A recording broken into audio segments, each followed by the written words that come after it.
Hello everyone and welcome to Werven's World and welcome to my terraforming guide. So this guide was requested quite a lot, so I thought I would dig into the mechanics and try to explain them. So let's get started. So terraforming is the act of changing one planet into a planet of another type. One thing that will always remain the same is the size though, so you cannot make a tiny planet into a huge planet, but you can change the type from, for example, lava in the end into terran. So how does this work? Well, it's this little button here. So as you can see here, I have a lava planet and now I can terraform it into a desert. The reason I can do this is because of a technology called evaporation inhibitors. So if I hover over this one here, primary terraforming, it says it permits transformation from sterile planets into other types. So all the sterile planets I have, so it has to have this icon here with a dead fish. That allows me to terraform those planets into other types. Now, which types is dependent on this graph here that you see. So this is the same picture as with my planet guide, but now there is arrows between the planets themselves. So as you can see, this is the route that you can take for terraforming. So for example, you could go from barren straight to Arctic, then to snow, then to boreal, and then to ocean. However, for this we need extra technology, because if you read carefully with the primary terraforming, you can see that we can terraform from sterile planets into other types. Now, if you look at the graph, only the line of barren, ice, Arctic, toxic, desert, ash and lava are actually sterile. So those planets we can turn into something else. And then we arrive in the line that is neither sterile nor fertile. And for that we need climate engineering. Climate engineering has this one here, advanced terraforming, permits terraforming into fertile planets. So then we can transform planets from any type into fertile planets.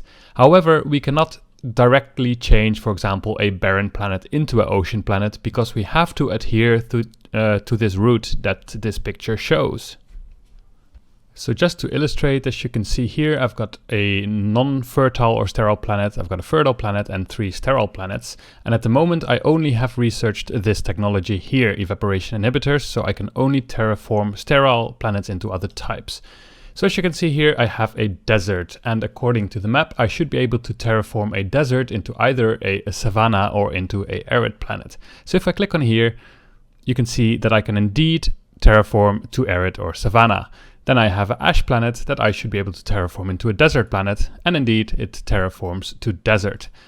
Jungle and monsoon I cannot terraform yet because they are fertile or nothing, and as you see this technology here says that I can only terraform sterile planets. So at the moment I am playing United Empire, so I can just buy out technologies and immediately use them. So let's click on this one, the climate engineering, which would allow me to terraform other planets into fertile planets.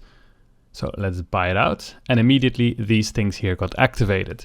So now I can actually terraform fertile and non-fertile planets into other types. So we have a monsoon and jungle planet here. So the monsoon planet, if you look at the picture, you can see that it should either be able to go to forest and terran. So we click on this and indeed it can go from forest to terran. The jungle can either go terran or atoll, and indeed it can only go terran and atoll. So that all fits with the picture. There are a couple of intricacies to this terraforming. So let's first have a look at the graph itself. You can see that there are different routes to take. So you can go from barren straight to Arctic to snow, boreal and ocean, or you can go to Arctic and then steppes, monsoon, terran, or steppes, monsoon, forest. But from forest you can never go to ocean, so you have to decide beforehand which one you want to have. There are different costs to this terraforming, but they don't necessarily make a whole lot of sense, I thought. So first of all, going in the top row, so from ice to Arctic and from ash to desert cost you 560 production, and from lava to desert and barren to Arctic cost you double of that, so 1120. And this cost is regardless of the size of the planet. Now, if you go from any other planet to any other planet, then it will cost you 2000 production. So anything in the bottom 4 lines costs you 2000 production. However, going from Arctic to steppes also costs you 2,000 production, but Arctic to snow costs only 1,000. Also, from desert to arid costs 1,000, while desert to savanna costs 2,000. And I guess it has something to do that snow is more like Arctic than steppes are, and arid is more like desert than a savanna is. But yeah, so all the other planets cost you 2,000 terraforming, so it doesn't matter how deep you get into this graph, you will always be paying 2,000 production in order to terraform a planet. So it can go quite quickly once you've got your production up and running. So as you can see here, I have a lava planet which is huge and has place for 6 people, and over the course of some turns I turned it into a Terran planet which has space for 10 people. Now the question is this worth it? Well, that really depends on what you want, of course. So the lava planet will give me a hit in happiness, but as you can see it has way more production than my Terran planet has. Of course it also has anomalies and deposits that give it extra production, but normally the Terran planet has 3 production per population, times 10 is 30, while the lava planet has 16 production times 6 is 96 production. So I get way more production with a lava planet than I do with a Terran planet. However, with a Terran planet everything else is much better. So I get more dust, more science, more food, more happiness, and so on. So have a look at this graph before you start terraforming, decide upon what you want to have and act accordingly. The nice thing about the UI in this game is if you want to terraform a planet, let's say I want to terraform this ice planet here into an Arctic planet, then if you look on the left you can actually see what effect it has. So you can see I get +1 food per population, +2 dust, -4 science and +5 happiness. And I actually also get +1 maximum population, and then it also says the cost that it costs to terraform. So basically all the information is here except basically the long route that you can take that's not in the game. One last thing I'd like to mention is that none of this really applies to Riftborne. Although they can also terraform, it works differently. Because they are Riftborne, they don't use food and they're biophobic, so they get more happiness on sterile planets and happiness hits on fertile planets.